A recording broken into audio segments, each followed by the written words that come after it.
guys, today I'm going to be doing my book review of The Elite by Kiera Cass, which I am so excited about. This is the sequel in the Selection trilogy. If you have not read The Selection yet, it is the first book in the series and you should click off this now and go read it first because you will completely spoil everything if you do not.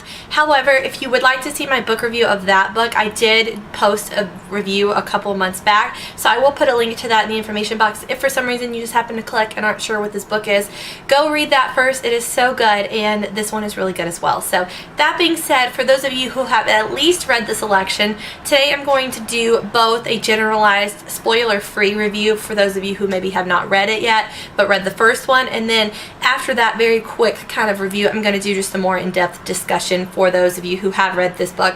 That is going to be more like spoilers and things like that. So that being said, I'm just going to jump right in and to get started. So I'm going to quickly comment on the covers because I cannot get enough of these book covers. I absolutely love them. They are so gorgeous and probably some of the prettiest books that I own, and I love them. Of course, she's a redhead, so in my first review we all decided that if this is made into a movie or a TV show that I'm going to be cast as America Singer because I am also a redhead. So that's how that works out, and I'm very excited. I'm waiting for Paramount to call me. So I absolutely love them, and I'm very excited because the final book, The One, comes out in March of next year, but we're supposed to be able to see the cover art for that book hopefully sometime this fall, and I've been anticipating it, and I'm so excited to see what it looks like. And I kind of had it in my mind that I wanted it to be a green color because the first one is blue and this one is the orange color, so I thought with them all on the shelf they would look really nice with a green kind of emeraldy color. However, on Twitter the other day I saw that Kiera Cass tweeted about a fan fiction made cover, and I kid you not, this cover was so gorgeous. It looked like it could have been the real cover of the book. It was like the same kind of theme. They had like the title and everything perfect. They even had a tagline, and then the girl on the front, I don't know if she was the exact same girl as this, but they had a redhead girl on there and she was in a white dress for like a wedding. So I thought, okay, that makes sense. So I would be okay with that too because the cover was stunning. And so unfortunately that wasn't the real cover because I thought it was gorgeous enough to be the real cover, but it apparently was fan fiction made, or fan made. I don't know if that's fan fiction. Apparently it was not the real one though. So Kiera Cass tweeted that, so I can't wait to see what the real one is, but I'm excited nonetheless. I think it'll be really pretty like the first two. Okay, so now I'm going to jump into my spoiler-free review part of this. So very quickly, I'm just going to kind of give a recap of where the first book left off and where this one kind of goes and the general plot. So when we left off with The Selection, we have narrowed the selection process down to the 6 girls, which is the elite.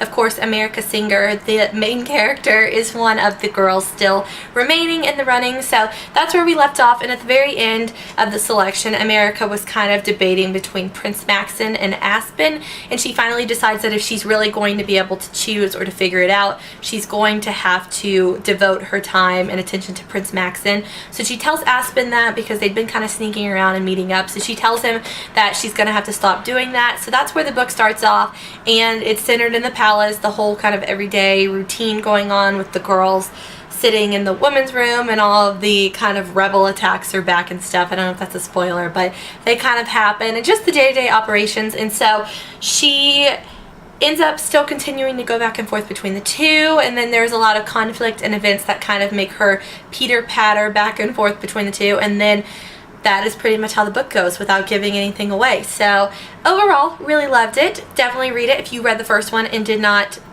read this one yet. So I am just going to leave it at that. So go check it out, and now I'm going to go into the more discussion part.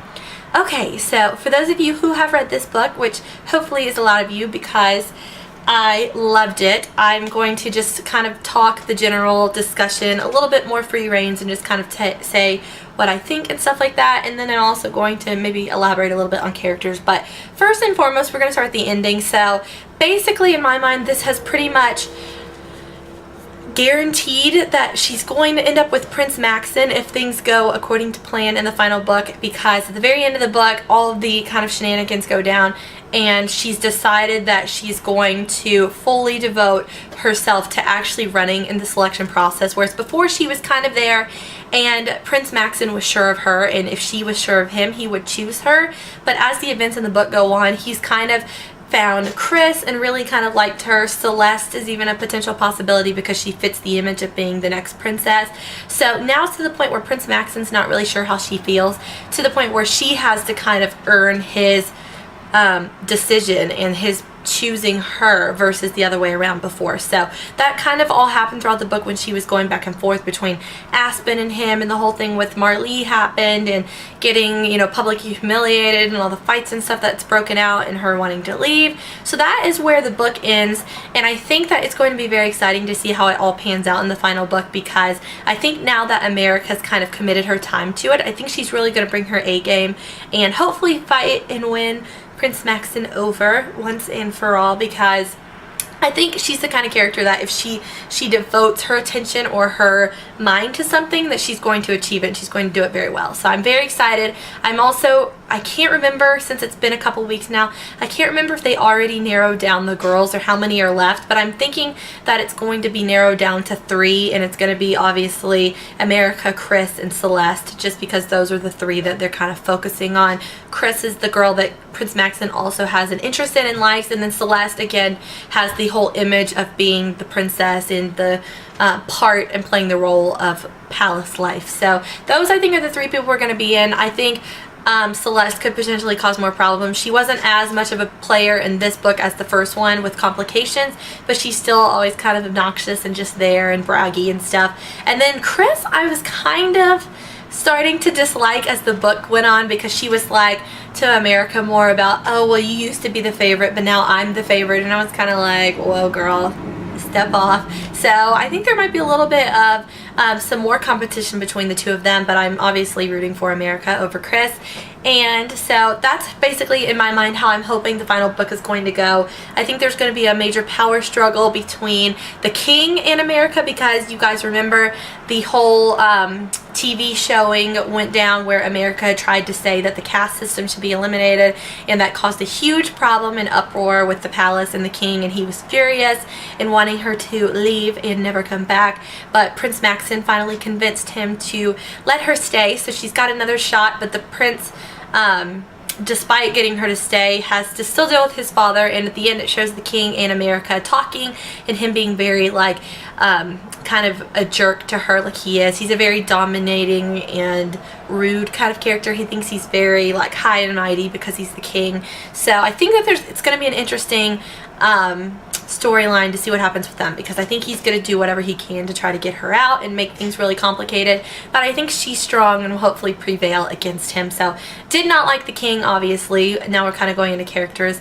The queen I love. I think she is so classy and such a fly lady. I think she is very cool, and I know she's rooting for America secretly, even if her husband isn't, because she was like, I'm glad you did it, and said that about the caste system. And I think that that will help America in the eye of the people. I think she already had their support a little bit, but I think her doing that and kind of stepping up to speak for what she believes in will also kind of help maybe give her an advantage for the selection overall. So that is pretty much the majority of what I have to say. I was kind of taken back at the part where they got into an argument, Prince Maxon and America, where she caught him with Celeste, which was a little bit of a surprise because there was never any kind of indication that he was interested in her, and it was kind of strange she was still there, but again, for publicity it made sense. And then she caught them together kind of getting it on in the library or wherever they were, and so then they had this huge fight, and she was like, I want to go home, I want to leave, I hate you, all of this stuff. And he was like, you're not leaving until I say you are. And he kind of had a part of the king personality in him at that instant, which I kind of was like, whoa. And I kind of took a step back, because Prince Maxon's very soft-spoken, very compassionate and kind, and that showed a little bit different side of him. But as the book kind of kept going on, I think it showed that he was just not really himself there. And then during the rebel attack, when America and him are outside together in that little room, I think it shows again his true personality and how he feels about her, and how they will hopefully be if they end up together. So I was taken back. That was definitely a strike against Prince Max in there in my eyes, but I kind of got over it as we went on. As far as Aspen goes, I really liked him more in this book than the first one. I think initially in the first book we were set up to kind of just dislike him because he kind of just dropped America out of nowhere. But I still, despite liking him more, I think he's a very compassionate, kind person. I still don't want her to end up with him. Obviously, I think her and Prince Maxon are a better fit, but I still liked Aspen, and I think he could be a really good friend. And I'm hoping maybe he'll find somebody too, like, ironically, maybe he'll end up with Chris or something strange, and they'll all just live happily ever after. So I liked him, but again, still rooting for Prince Maxon. And I guess that's all I have to say. I think that covered the most kind of exciting major points from the book. From what I can remember, it has been a few weeks since I finished, but I really did enjoy it. I'd love to hear your all's thoughts because I know a lot of people were frustrated that we still have to wait until the final book to see what exactly happens. Although to me it's kind of obvious it's going to hopefully go in the direction of her ending up with Prince Maxon, but I'm sure that she'll throw in some twists and complications along the way. But I'm excited. Can't wait to read it and finally get my hands on it, and I think it'll be good. So I'm very pleased with the series. I definitely really enjoy it and think it's a great plot overall. So let me know what you guys thought if you've read it, and I guess that's all for today. So if I left anything out that you were wondering about or you want to talk about, just leave me a comment below and I will be sure to tell you what I think. Like I said, it has been a couple weeks since I read it, so I'm not super fresh on it, but I think I got everything. And a really quick thank you to everyone who has subscribed in the past, I guess, month or two. I haven't said an official thank you in a video in a while, so I just wanted to say thank you to all of you who take the time to watch and comment and interact with me because it means a lot. I love you guys so much and you make my days better. So I just wanted to say thank you very much. Hope you guys are doing very well, and I will talk to you all very soon. Bye guys.